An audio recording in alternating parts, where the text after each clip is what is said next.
Fala pessoal, eu sou Rodrigo Eng e esse é mais um episódio do podcast do Layup, informação de bandeja sobre a NBA, em parceria com a Rádio Sport Clube, que você pode ouvir em radiosportclube.com ou no seu smartphone usando o aplicativo Radiosnet, disponível para iOS e para Android. Esse aqui é o episódio número 114 do podcast do Layup e os assuntos de hoje serão os seguintes. No primeiro período eu vou falar sobre o Oklahoma City Thunder e o Charlotte Hornets, porque essas duas franquias aí precisam fazer um ajuste importante nos arremessos se tiverem a pretensão de fazer uma campanha melhor do que a que realizaram na temporada passada. No segundo período eu vou falar sobre a cirurgia no joelho que o Russell Westbrook vai ter que fazer.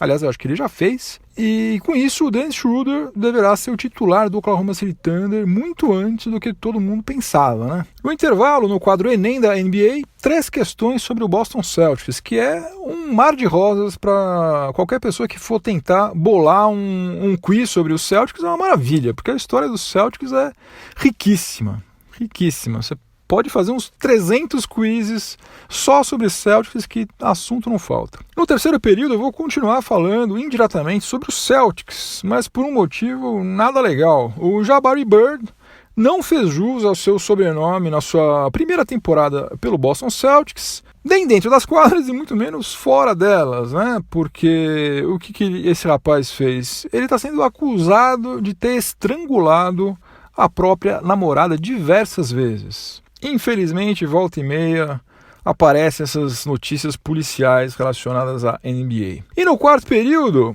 eu vou falar sobre o Sacramento Kings, porque graças a um péssimo planejamento, o Sacramento Kings vai para mais uma temporada com um elenco fraco e o que é pior, dessa vez, uma campanha ruim não vai trazer nenhum benefício à franquia californiana. É isso, então chega de delongas, vamos ao que interessa, o podcast do Layup está no ar.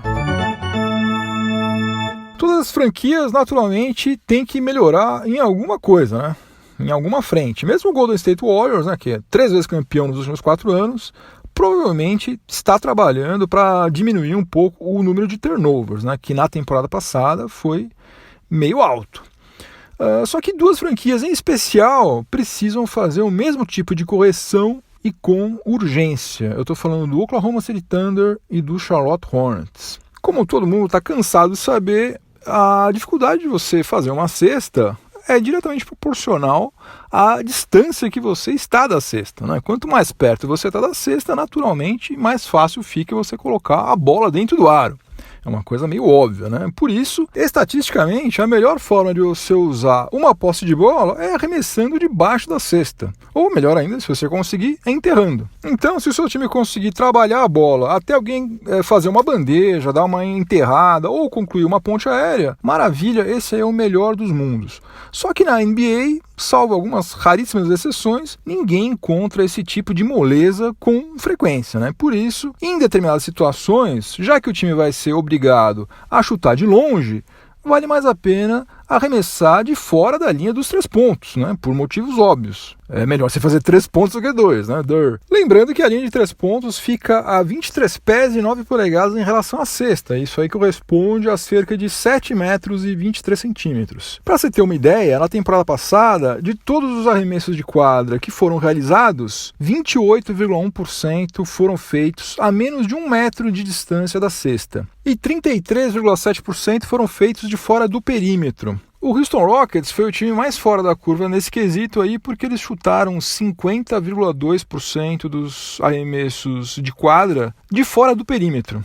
Imagina só, mais da metade de todos os arremessos de quadra que o Houston Rockets fez na temporada passada foram arremessos de 3 pontos. Pois bem, apesar do custo-benefício, digamos assim, de você chutar de longe mas de dentro do perímetro ser baixo, naturalmente também acontecem arremessos dessa região da quadra. E dos 10 times que mais chutaram a pelo menos 4,9 metros de distância da cesta na temporada passada, mas ainda dentro do perímetro, ficaram o Oklahoma City Thunder em 8º lugar e o Charlotte Hornets em 9º lugar. 13,8% dos arremessos desses times foram feitos dessa região da quadra, sendo que a média da NBA foi de 12%. O grande problema é que tanto o Hornets quanto o Thunder também figuram entre os 10 times com o pior aproveitamento nos arremessos dessa região. 37% para o Hornets e 37,5% para o Thunder. Esse aproveitamento é praticamente igual ao da NBA nos chutes de 3 pontos na temporada passada, que foi de 36,2%. Portanto, tanto o Charlotte Hornets quanto o Oklahoma City Thunder precisam melhorar a seleção dos seus arremessos, né? Ou dando uns 2 passos para trás, ou melhorando a pontaria, né? Porque eu não estaria falando sobre esse assunto se Charlotte Hornets e Oklahoma City Thunder tivessem um aproveitamento melhor dessa região da quadra. Agora, de qualquer maneira, o certo é que continuar exagerando nesses arremessos de 2 pontos longos vai ser sinal de burrice, né? Principalmente no caso do Thunder, que tem pretensões de brigar no topo da Conferência Oeste. Vamos ver o que o Billy Donovan vai fazer para tentar consertar isso, porque você pode pensar, puxa vida, mas você está falando de porcentagens mínimas aí, de 1% para cá, 2% para lá. Gente, a competitividade na NBA é gigantesca, como vocês sabem, e na Conferência Oeste é pior ainda. Então, todos os técnicos devem ficar espremendo os números ali para ver da onde que eles conseguem tirar 1 ponto a mais, 2 pontos a mais. Aliás, tem um monte de jogo que é resolvido em prorrogação ou vitória por 1, 2, 3 pontos. Então, pode parecer que não é nada, mas é nesses pequenos detalhes aí que você consegue passar na frente do seu maior rival, que você consegue conquistar uma vaga na pós-temporada. E a história recente da NBA, né, com o Ray Allen em 2013 e com o Kyrie Irving em 2016, mostram que um arremesso de 3 pontos pode mudar a história de um campeonato. Então, já que o Billy Donovan não consegue fazer esse time movimentar a bola para o Steven Adams pontuar embaixo da cesta, que seria a coisa mais fácil do mundo, então que pelo menos comece a selecionar melhor os seus arremessos de longa distância, né? No segundo período do podcast do Layup, em parceria com a Rádio Sport Clube, eu vou continuar falando sobre o Oklahoma City Thunder, porque o Russell Westbrook se submeteu a uma cirurgia, a uma artroscopia, né, para ser mais preciso, no joelho direito, e certamente vai perder toda a pré-temporada do Thunder. A informação é de que ele vai ser reavaliado em 4 semanas, praticamente às vésperas do início da temporada, indicando que há grandes chances de que o Dennis Schroeder estreie no Thunder como titular na primeira partida, né, dessa próxima temporada, que vai ser contra o Golden State Warriors. O Westbrook se queixou de estar sentindo rigidez no joelho durante uns treinos que ele estava fazendo por conta própria, e daí o departamento médico do Thunder decidiu que era melhor fazer uma espécie de manutenção preventiva antes da temporada. Nas últimas 3 temporadas, o Russell Westbrook desfalcou o Thunder somente em 5 partidas. Ou seja, muito pouco, um pouquinho mais do que 2% de todos os jogos que o Oklahoma City Thunder disputou. Só que a tendência é isso ficar um pouco mais frequente daqui em diante, né? Eu não acho que seja o caso, não seja o momento do torcedor do Thunder começar a se preocupar muito com isso, né? Porque Russell Westbrook ainda tem 29 anos, vai fazer 30 anos agora em novembro, mas aquele contrato lá de $205 milhões em 5 anos que foi dado para ele pode virar um desastre, né, em 2021 ou 2022, né? Porque ele tem um estilo de jogo que depende muito do físico, né? E ele não é o tipo de jogador que consegue dosar intensidade, né? E se ele está em quadra, ele vai dar 100% do que ele pode dar o tempo inteiro, seja contra o Brooklyn Nets ou num jogo 7 das finais contra o Golden State Warriors. Ele se mata em quadro o tempo inteiro. E por falar em Warriors, essa artroscopia veio bem a calhar por pelo menos um único motivo, né? Porque, como eu já falei, a primeira partida do Thunder vai ser contra o Warriors em Oakland e, portanto, o Russell Westbrook provavelmente vai ser poupado de ver o Kevin Durant recebendo o seu 2º anel de campeão. E se isso acontecer, realmente essa estreia do Dennis Schroeder no Oklahoma City Thunder vai ser a mais desconfortável possível, né? Porque vai estar atuando fora de casa contra o campeão, contra o atual campeão, e atuando sem a ajuda do principal jogador do Thunder, que é o Russell Westbrook, obviamente. Aí vamos ver, já vai começar com uma prova de fogo o nosso Dennis Schroeder, que eu, aliás, considero um ótimo reserva. né? Agora reserva, né? Ele queria ser titular no Atlanta Hawks a todo custo. Ele chegou a colocar a direção do Hawks contra a parede, falando: olha, se eu não for titular na próxima temporada, eu quero sair. Isso aí, se eu não me engano, ele fez no final da temporada 2015-2016. No Thunder, obviamente, a única chance dele ser titular era numa situação como essa, Russell Westbrook machucado. Fora isso, ele é reserva e muito provavelmente vai continuar sendo reserva durante os próximos 5 anos se ele continuar no Thunder, né? Porque a posição número 1 titular tem dono, né? Tá muito claro. Você não dá um contrato de 205 milhões de dólares para um cara para ele ficar no banco.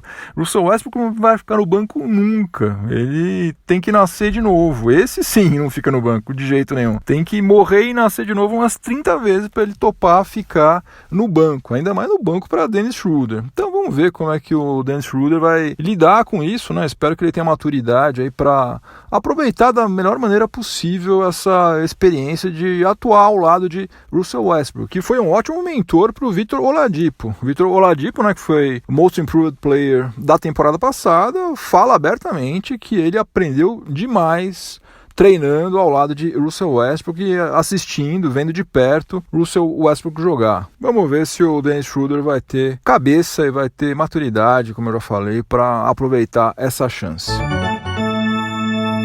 Intervalo no podcast do Layup. No intervalo nós temos o quadro Enem da NBA, que é uma série de quizzes que estão publicados lá no site layup.com.br, e a cada episódio eu estou pensando 3 questões de um quiz para que vocês respondam aqui comigo. Hoje são 3 questões sobre o Boston Celtics, e a primeira questão é a seguinte: quem é o maior cestinha da história do Boston Celtics? Essa parece fácil, mas vai pegar muita gente de calça curta. Eu quero saber quem é o maior cestinha da história do Boston Celtics. Alternativa A, Larry Bird. Alternativa B, Paul Pierce. Alternativa C, Kevin McHale. Alternativa D, John Havlicek. E alternativa E, Robert Parrish. Eu quero saber quem é o maior cestinha da história do Boston Celtics, e as alternativas são A, Larry Bird, B, Paul Pierce, C, Kevin McHale, D, John Havlicek e a alternativa E, Robert Parrish. Tempo!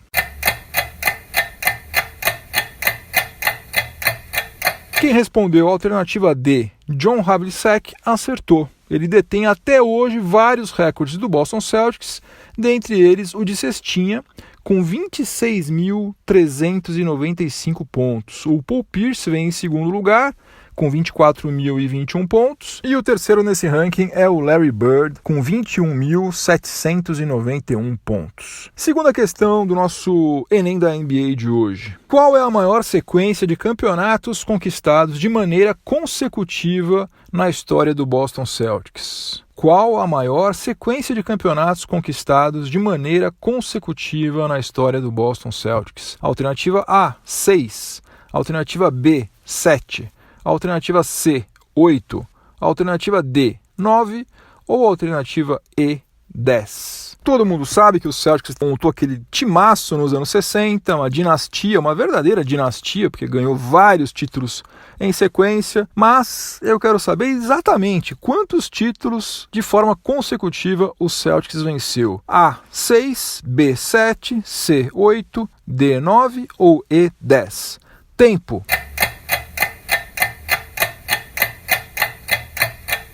A alternativa correta era a alternativa C. O Boston Celtics venceu 8 campeonatos de forma consecutiva entre 1959 e 1966, somando 8 títulos neste período. Quem quebrou essa sequência foi o Philadelphia 76ers do Will Chamberlain em 1967. E a terceira e última questão do nosso quiz de hoje é a seguinte: qual destes técnicos do Boston Celtics nunca foi campeão da franquia como jogador?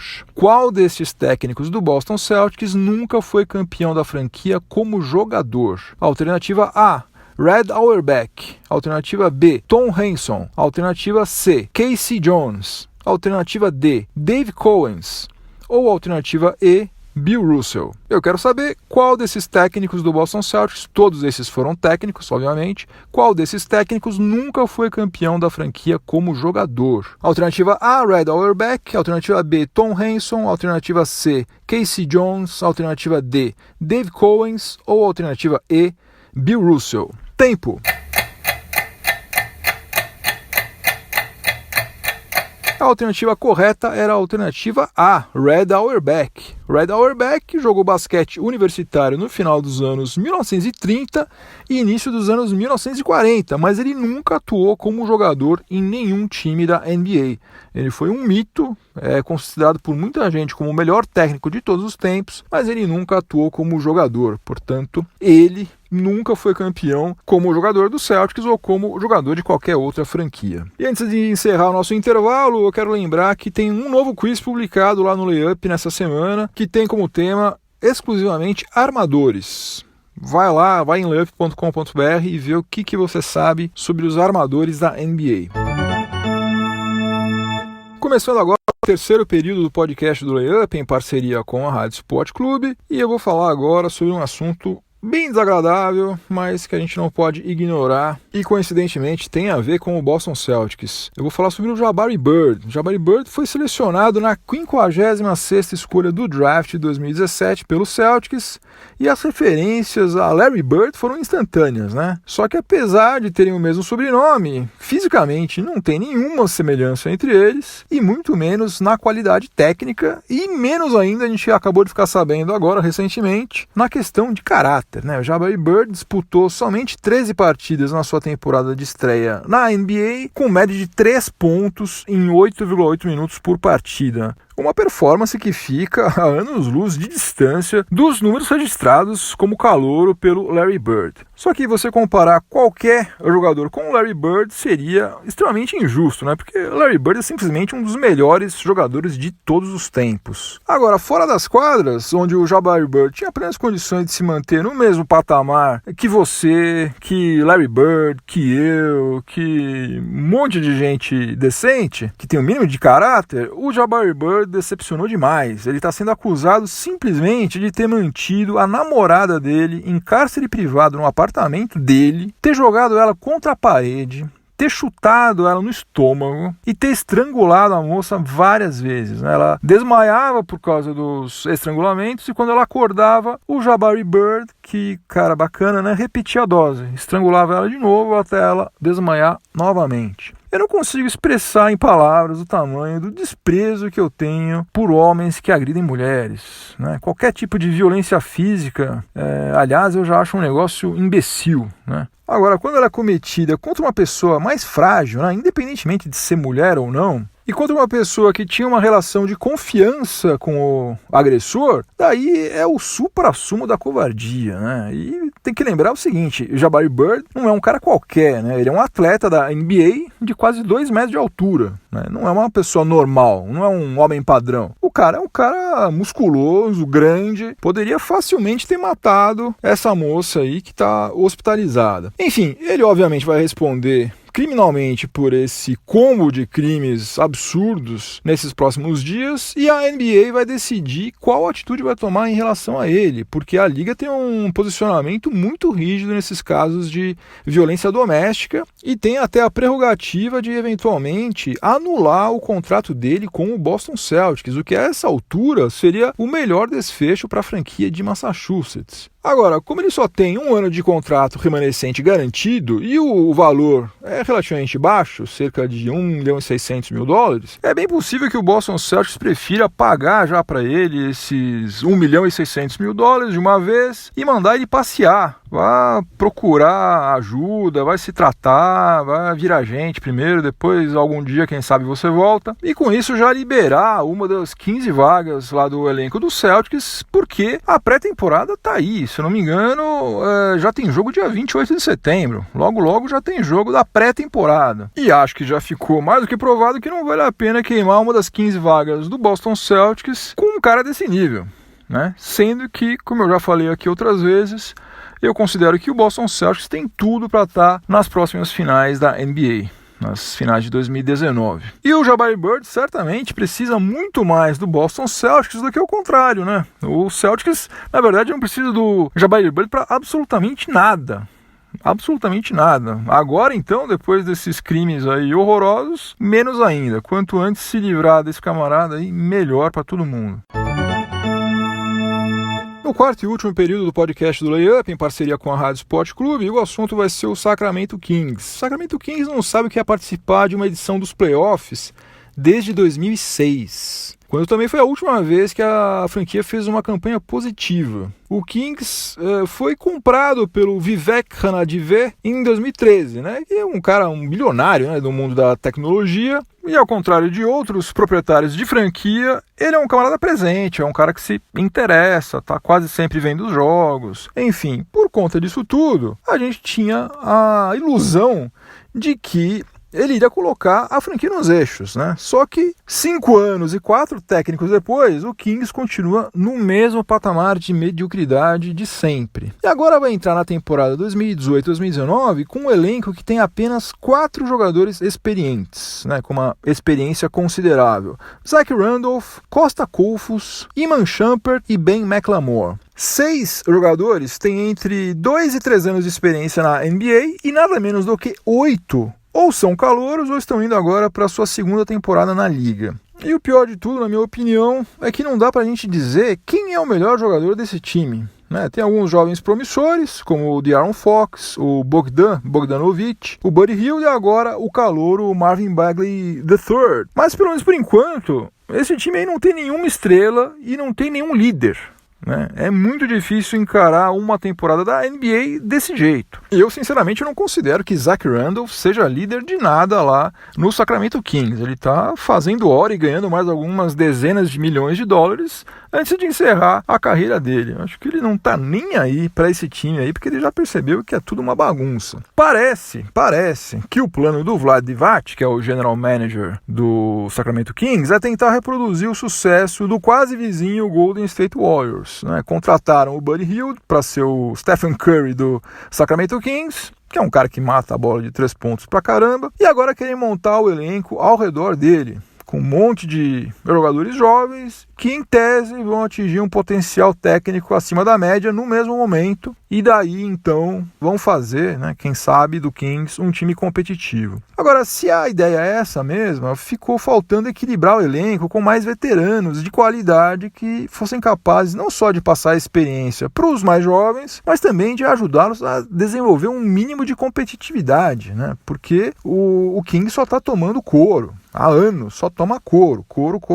Se você for pegar o que aconteceu com o Golden State Warriors, nessa fase aí de maturação, digamos assim, o Golden State Warriors tinha jogadores que nem o Richard Jefferson, o Germano O'Neal, tinha o Andrew Bogut durante um bom tempo, jogando em alto nível ainda, David Lee jogando bem ainda, que eram caras muito mais rodados, de melhor nível técnico do que qualquer um desses veteranos que o Sacramento Kings tem agora. A tendência, salvo algum milagre, e a gente não pode descartar milagres, viu, gente? Milagres acontecem, é muito raro, mas uma vez a cada 1000 anos acontece uma coisa incrível. Pode ser que tenha chegado a vez agora do Sacramento Kings, mas enfim, a tendência é que seja mais uma temporada fora dos playoffs e de campanha negativa, com um agravante terrível. O Sacramento Kings não tem nenhuma escolha de primeira rodada no draft de 2019, porque em 2015 o Vlad Divac mandou para os Sixers o Carl Landry, o Nick Stauskas, o Jason Thompson,